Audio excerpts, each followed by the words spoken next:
میں 3 چیزیں آج آپ کو بتاتا ہوں، اور وہ 3 چیزیں یہ ہیں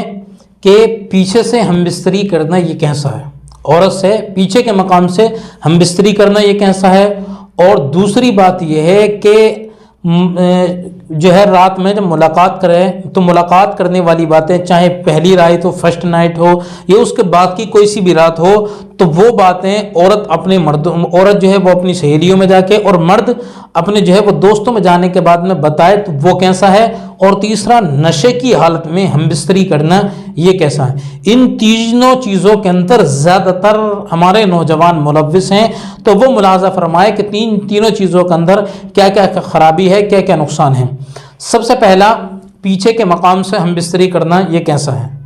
ٹھیک ہے، بہت سارے لوگ یہ آج کل کی جو فلمیں وغیرہ دیکھتے ہیں، یہ ماڈرن ٹائپ کے جو ہوتے ہیں، جو چیزیں ٹرینڈنگ میں چلتی ہیں اس کو زیادہ فالو کرتے ہیں، تو وہ جو ہے وہ آگے اور پیچھے کے مقام میں بالکل تمیز نہیں کرتے، اور گناہوں کے دلدل میں، اور گناہ جو ہے وہ کوئی بڑے سے بڑا گناہ کرنے کے لیے وہ تیار ہو جاتے ہیں۔ تو پہلے مقام جو ہے پیچھے کے مقام میں ہم بستری کرنا یہ کیسا ہے۔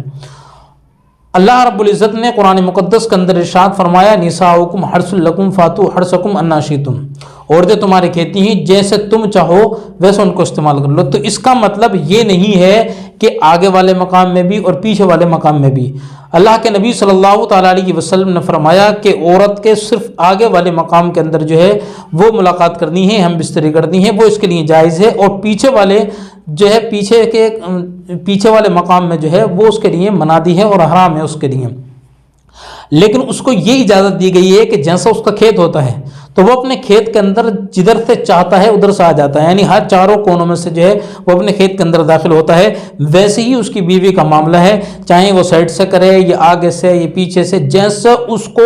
اچھا لگے ویسے ملاقات کرنی ہے، لیکن صرف آگے والے مقام میں کرنی ہے، پیچھے والے جو ہے وہ مقام سے بالکل منادی فرما دی گئی ہے گی۔ تو اس کام سے خدارہ باز آئیں، پہلا یہ کام۔ اور دوسرا یہ ہے کہ عورتیں پہلی والی رات کی باتیں جو ہیں وہ سب میں شیئر کرتے ہیں، سب کو بتاتے ہیں، تو اس کے بارے میں شریعت کا کیا حکم ہے۔ حضرت ابو ہریرہ رضی اللہ تعالیٰ عنہ سے روایت ہے کہ نبی پاک صلی اللہ تعالیٰ علیہ وسلم کے زمانے میں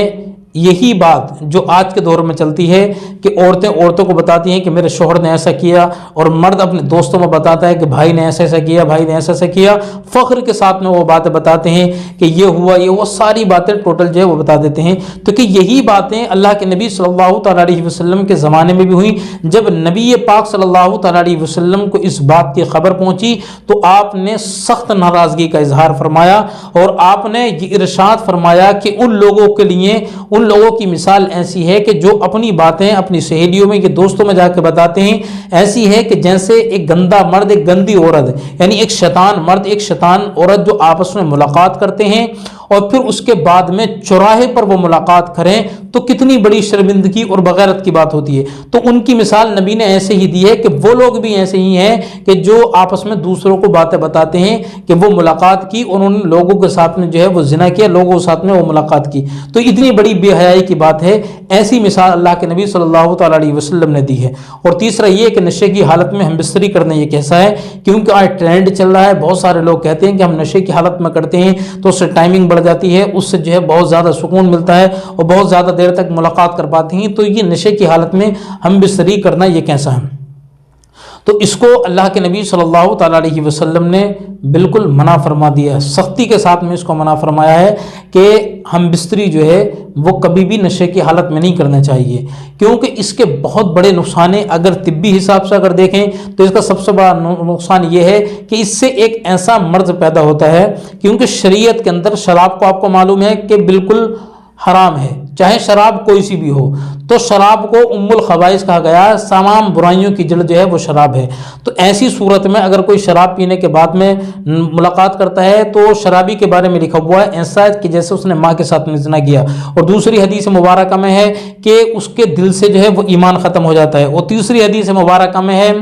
کہ اگر جو کوئی شراب کا نشہ کرنے کے بعد میں ملاقات کرتا ہے تو شراب کا نشہ کرنے والا اور ایمان ایک ہی دل میں نہیں رہ سکتے۔ ٹھیک ہے، اتنی بعیدیں اس کے بارے میں آئی ہیں۔ تو اور شراب کرنے والے، ایک حدیث مبارکہ کے اندر ہے کہ شراب کرنے والے کے دل سے ایمان ایسا نکل جاتا ہے کہ جیسے سر سے جب کرتا نکالتے ہیں تو ایک دم نکل جاتا ہے، ویسے ہی ایمان نکل جاتا ہے۔ اور طبی اگر حساب سے دیکھیں تو ایک بیماری ایسی پیدا ہوتی ہے جو شراب کے پینے کے بعد میں ملاقات کرتا ہے